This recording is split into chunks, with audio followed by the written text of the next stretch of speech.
कितना भी पकड़ लो फिसलता जरूर है, ये वक्त है साहब बदलता जरूर है। राधे राधे दोस्तों, केएसबी स्टडी मैथ्स में आपका हार्दिक स्वागत है। आज हम बात करेंगे समतलीय एवं ठोस आकृतियां। पिछली वीडियो में हमने कोणों के बारे में बात की थी और विभिन्न प्रकार के प्रश्न भी देखे थे हमने। उसी सीरीज को आगे बढ़ाते हुए हम आज देखेंगे समतलीय एवं ठोस आकृतियां। समतलीय एवं ठोस आकृतियां, उनमें सबसे पहले हम देखेंगे त्रिभुज। त्रिभुज की देखिए डेफिनेशन लिखेंगे हम। तीन रेखाखंडों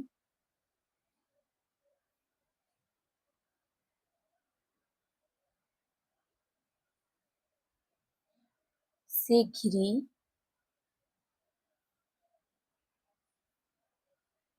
बंद आकृति।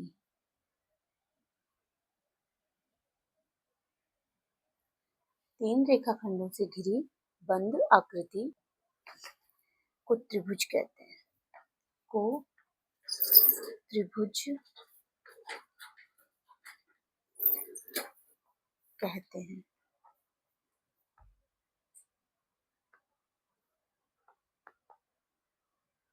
देखिए डायग्राम देखेंगे हम त्रिभुज का कुछ इस प्रकार से।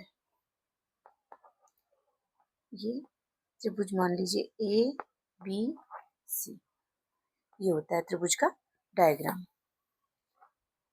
अगला पॉइंट त्रिभुज में देखिए,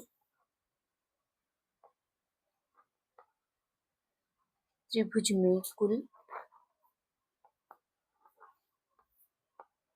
6 अवयव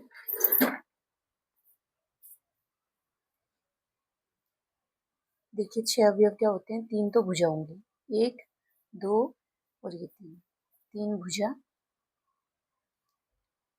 3 कोण। 3 भुजा एंड 3 कोण। देखिए एक कोण ये हो गया, एक कोण ये हो गया और एक कोण ये हो गया। इस प्रकार से त्रिभुज में 3 कोण और 3 भुजा, कुल 6 अवयव होते हैं।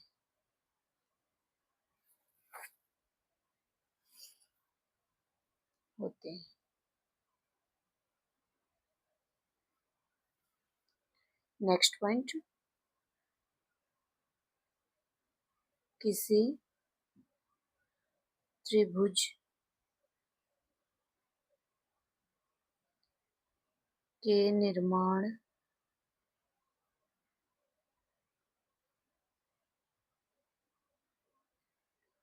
के लिए कम से कम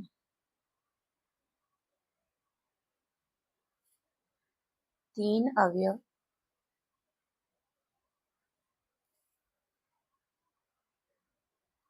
आवश्यक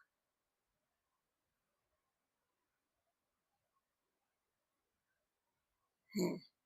किसी भी त्रिभुज के निर्माण के लिए कम से कम 3 अवयव आवश्यक होते हैं। देखिए उनमें कौन कौन से होते हैं? या तो तीनों भुजाएं हों, यदि तीनों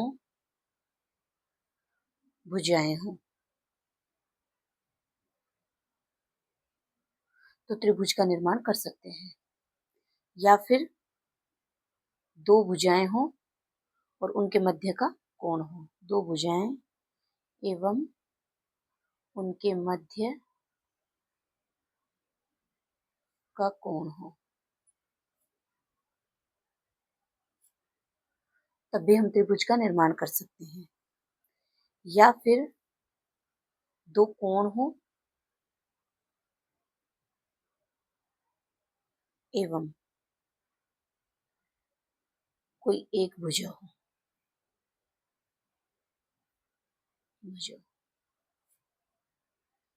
तब भी हम त्रिभुज का निर्माण कर सकते हैं। ये 3 शर्तें हो, 3 में से कोई भी एक हो तो हम त्रिभुज का निर्माण कर सकते हैं। अब हम नोट लगाकर एक बात लिखेंगे। देखिए तीनों कोणों से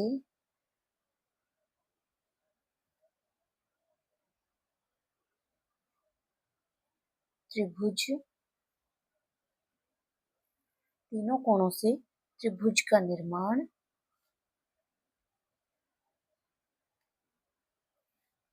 नहीं होता। यदि हमें 3 कोण दे रखे हों तो उनसे हम त्रिभुज का निर्माण नहीं कर सकते। फिर अगला पॉइंट देखिए, ये त्रिभुज में ही है।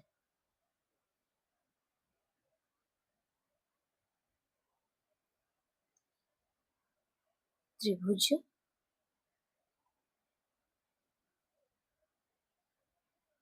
के सभी अंतः कोणों का योग 180 डिग्री होता है। त्रिभुज के सभी अंतः कोणों का योग क्या होता है? 180 डिग्री। और त्रिभुज के अगला पॉइंट है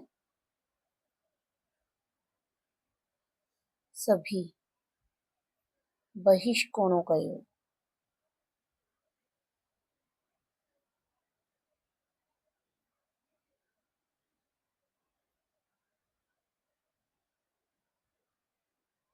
360 डिग्री होता है। त्रिभुज के सभी बहिष्कोणों का योग कितना होता है? 360 डिग्री। देखिए इस प्रकार से ये त्रिभुज हो गया।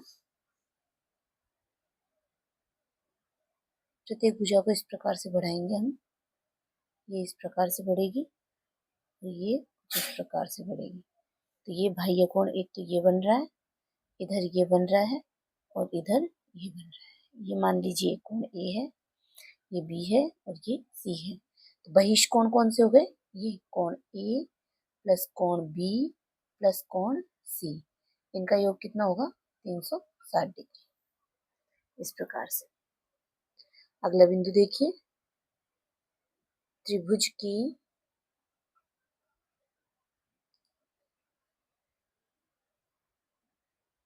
किसी एक भुजा को बढ़ाने पर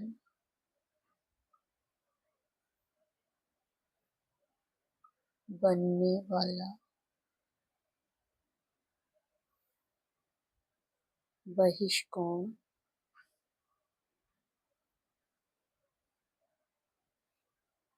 अंतराभिमुख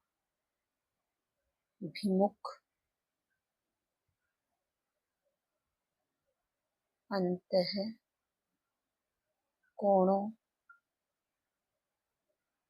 के योग के बराबर होता है। त्रिभुज की किसी एक भुजा को बढ़ाने पर बनने वाला बहिष्कोण अंतराभिमुख अंतः कोणों के योग के बराबर होता है।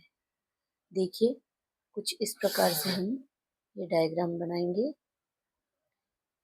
ये कोण x, ये हो गया y, ये ए बी शीर्ष और ये सी। तो मान लीजिए इस भुजा को बढ़ाएंगे, किसी एक भुजा को बढ़ाने पर बनने वाला बहिष्कोण, ये बहिष्कोण होगा मान लीजिए z।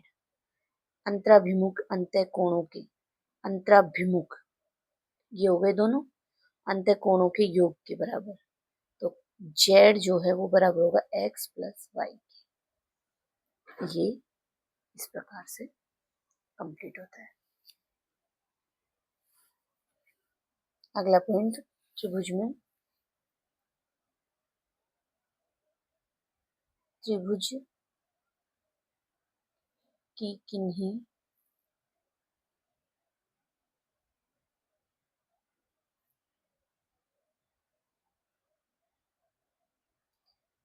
दो भुजाओं का योग सदैव तीसरी भुजा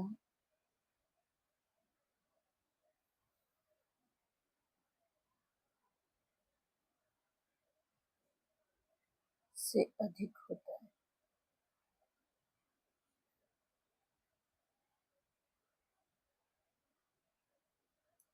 या त्रिभुज की किन्हीं दो भुजाओं का अंतर सदैव तीसरी भुजा से कम होता है। या करके हम लिख लेंगे इसको भी। त्रिभुज की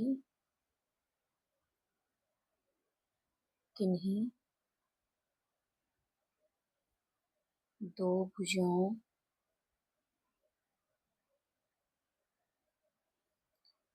का अंतर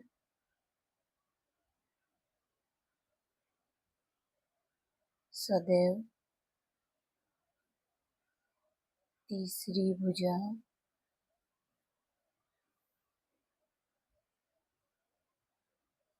से कम होता है।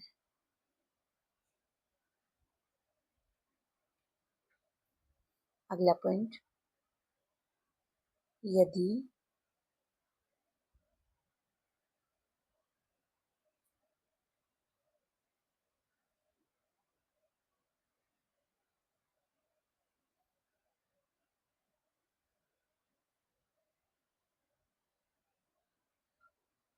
यदि किसी त्रिभुज की दो भुजाएं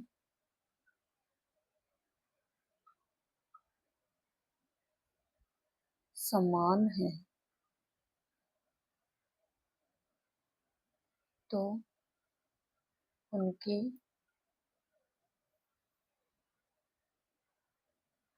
सम्मुख कोण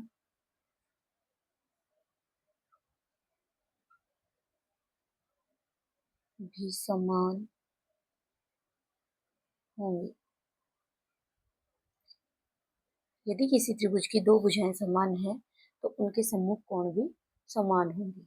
देखिए किस प्रकार से, ये देखिए ये त्रिभुज है और मान लीजिए इसकी ये दोनों भुजाएं, एक भुजा ये और एक भुजा ये वाली, ए बी और ए सी, ये दोनों समान है। यदि ए बी बराबर हो ए सी के तो कोण बी और कोण सी ये भी बराबर होंगे और कोण सी ये भी बराबर होंगे। इस प्रकार से थ्योरी है। अगला पॉइंट देखिए, किसी त्रिभुज की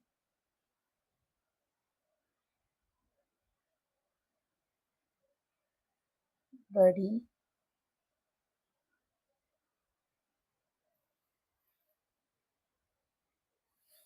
बड़ी भुजा के सम्मुख वाला कोण भी बड़ा होगा। देखिए बड़ी भुजा के सम्मुख वाला कोण, देखिए इस प्रकार से हम डायग्राम बनाएंगे। ये मान लीजिए ए बी और सी, ये कोण ये हो गया, ये कोण बी और ये सी। तो देखिए सबसे बड़ी भुजा हमें दिख रही है ए बी है। तो देखिए इस प्रकार से यदि ए बी ग्रेटर देन बड़ी है, बी सी उससे छोटी है और सबसे छोटी है ए सी, इस प्रकार से तो कोण सी ग्रेटर देन कोण ए और कोण बी, इस प्रकार से होंगे। सबसे छोटा होगा कोण बी क्योंकि इसके सामने वाली भुजा सबसे छोटी है और सबसे बड़ा होगा कोण सी, उसके सामने सम्मुख भुजा बड़ी है। इस प्रकार से आज की क्लास में इतना ही। आगे की चर्चा हम अगली क्लास में करेंगे। तो दोस्तों आज की क्लास में हमने कुछ थ्योरी देखी है और अगली क्लास में हम इसी के ऊपर प्रश्न देखेंगे। अच्छे से प्रश्नों को देखेंगे, समझेंगे और चर्चा करेंगे। तब तक के लिए धन्यवाद। यदि आपको वीडियोज अच्छी लगती हो तो लाइक शेयर सब्सक्राइब करें। धन्यवाद।